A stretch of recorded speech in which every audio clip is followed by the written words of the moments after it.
नमस्कार, दिव्य प्रभात web news में आपका स्वागत है।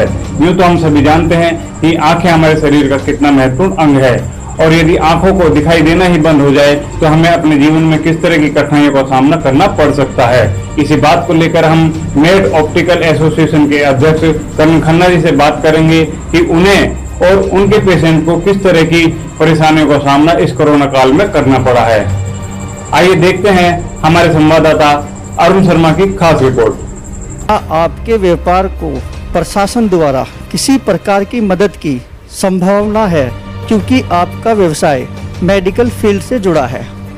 पहले तो मैं सब भाई लोगों को नमस्कार करता हूं और सबको स्वास्थ्य और अपना पूर्णतः ध्यान रखने का आग्रह करता हूं, क्योंकि ये जो समय चल रहा है ये सभी के लिए बहुत ही मुश्किल का समय है।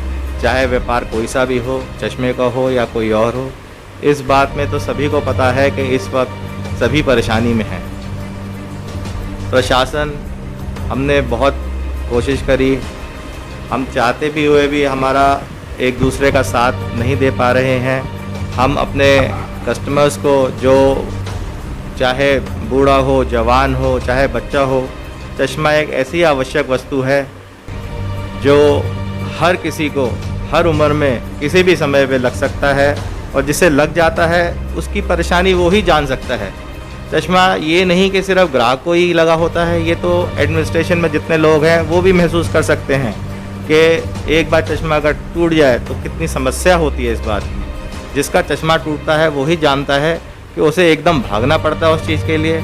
और इस वक्त हम इतने असमर्थ हैं किसी की भी मदद करने के लिए, चाहे वो कोई भी हो, चाहे वो हमारे पुलिस प्रशासन में हो, चाहे वो हमारे एडमिनिस्ट्रेशन के और किसी डिपार्टमेंट में हो। हमारे पास रोज़ कई ग्राहकों के फ़ोन आते हैं जिनको समस्या हुई है, जिनके चश्मे टूट गए हैं, जिनको बहुत ज़्यादा नहीं तो सिर्फ पेंच ही निकल गया है डंडी का। तो वो सेवा तो हम तभी कर पा सकते हैं जब हमारे को प्रशासन थोड़ी अनुमति दे।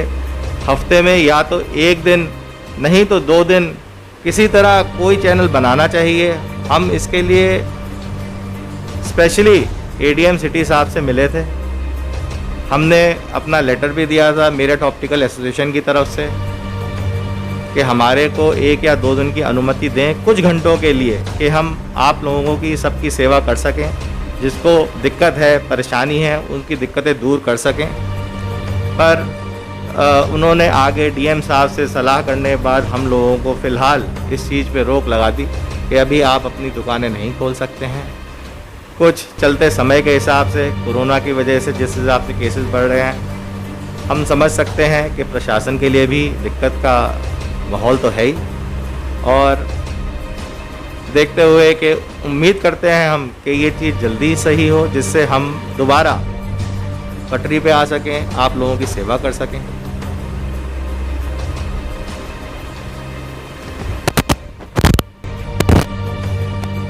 क्या आपने मेरठ के ऑप्टिकल व्यापारियों के लिए कोई दिशा निर्देश जारी किए हैं? देखिए, दिशा निर्देश हम वेबिनार्स करते रहते हैं, हम जूम मीटिंग पे एक दूसरे से संपर्क में भी रहते हैं। दिशा निर्देश स्पेसिफिकली खुलने के बाद ही नियम में आएंगे। जितने भी दिशा निर्देश हैं, जैसे सोशल डिस्टेंसिंग खुलने के बाद हमारे को अपनी दुकानों की, हमें प्रशासन ने बहुत अच्छा मौका दिया कि हम जो अपनी दुकानों की साफ़ सफाई कर पाए, सैनिटेशन कर पाए। सैनिटाइजेशन एक इम्पॉर्टेंट पार्ट था जो कि हमारी 2 महीनों से, बल्कि इतने दिनों बाद जब दुकानें खोली गई, साफ़ सफाई करी गई, ये एक बहुत महत्वपूर्ण एस्पेक्ट था जो प्रशासन ने हमें मौका दिया काम करने के लिए। अब जब आगे बाज़ार खुलेगा, हमें इस चीज़ का भी ध्यान रखना है कि हमारे को साफ़ सफाई की सैनिटाइजेशन बहुत इम्पॉर्टेंट रहेगी, सोशल डिस्टेंसिंग मेंटेन करनी पड़ेगी। सैनिटाइज़र्स, थर्मोमीटर्स, थर्मल थर्मोमीटर्स, हर ग्राहक जो आता है हमारे पास, हमें उसका पहले थर्मल स्कैनिंग करनी पड़ेगी, उसको सैनिटाइज़ कराना पड़ेगा हाथ को।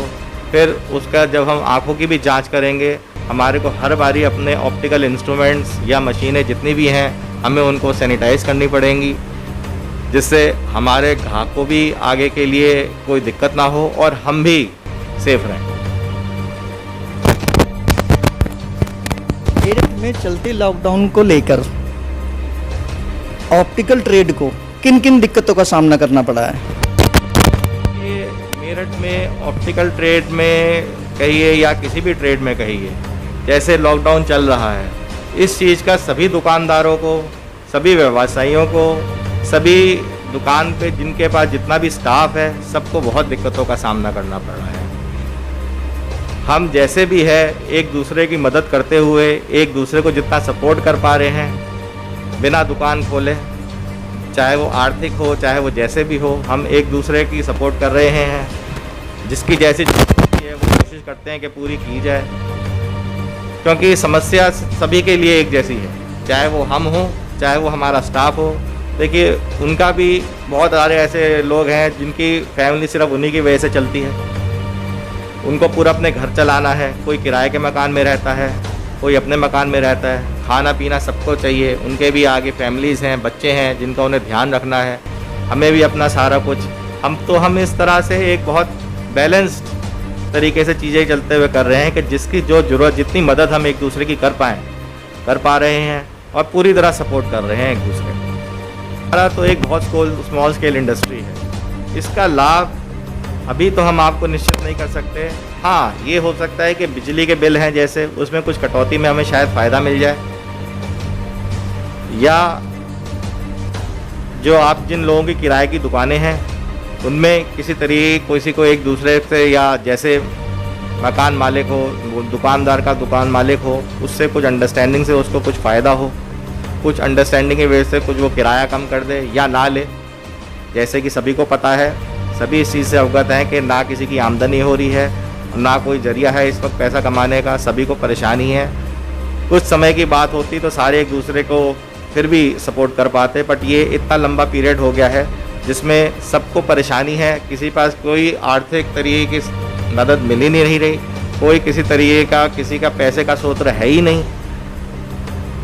अब बाकी सरकार की जो नीतियां हैं देखते हैं, वो खुलने के बाद हमारे को पता चलेगा कि क्या फ़ायदा हमारे को होगा या नहीं।